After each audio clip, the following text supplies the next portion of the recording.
Praise the lord. అందరు బాగున్నారా?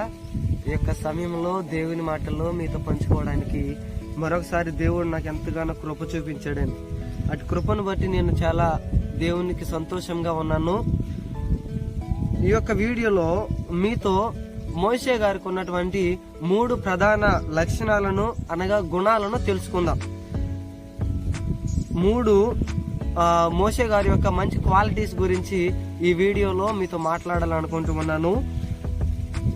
First ఇది మనం చూసినట్లయితే మొదటిగా మోషే గారు ఆయన ఎంతో వినయంగా ఉన్నారండి. మనకి ఆ మాట సంఖ్యాకాండము 12వ అధ్యాయం 3వ వచనంలో రాయబడి ఉన్నది. ఇక్కడ మోషే గారిని మనం ఆయన జీవితం అంతట్లో కూడా ఆయన మంచి వినయం కలిగినటువంటి వాడిలాగా మనకు కనబడుతూ ఉన్నాడు.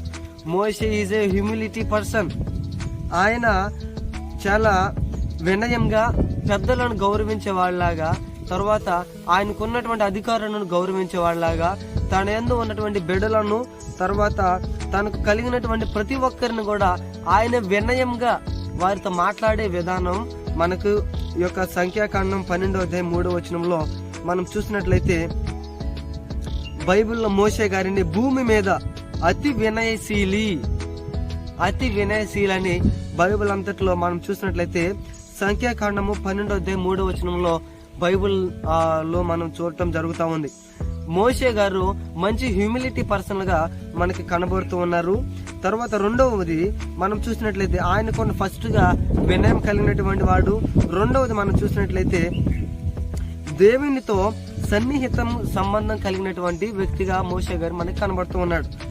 రెండవది మనం చూసినట్లయితే మరొకసారి రిపీట్ చేస్తాను, దేవునితో సన్నిహిత సంబంధం కలిగినటువంటి వ్యక్తిగా కూడా మోషే గారు కనబడుతూ ఉన్నాడు. మోషే గారు ఆయన దేవునితో సంబంధం, క్లోజ్ రిలేషన్ లో ఆయన ఉన్నట్టుగా కూడా మనకు కనబడుతుంది. అది ఎక్కడ మనం చూస్తూ ఉన్నామంటే నిర్గమకాండం 33వ అధ్యాయం 11వ వచనం మనం చూసినట్లయితే ఇక్కడ మోషే గారికి దేవునితో ఉన్నటువంటి సంబంధం గురించి ఆ యొక్క ప్రదేశంలో మనం చూడగలుగుతాం. మూడవది మనం చూసినట్లయితే ఆజ్ఞలకు విధేయత చూపించే వాడిలాగా ఈ యొక్క మోషే గారు మనకు కనబడుతూ ఉన్నాడు. Is a obedient person. ఈయన దేవుని యొక్క సన్నిధిలో దేవుని వాక్యమును అలాగే దేవుని యొక్క మార్గములో నడిచేవాడిలాగా మనకు కనబడుతూ ఉన్నారండి.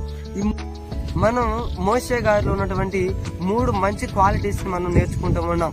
ఒకటి మనం చూడొచ్చు, ఆయన వినయం కలిగినటువంటి వ్యక్తి. రెండవది దేవునితో సన్నిహితం సంబంధం కలిగినటువంటి వ్యక్తిగా మనకు కనబడుతూ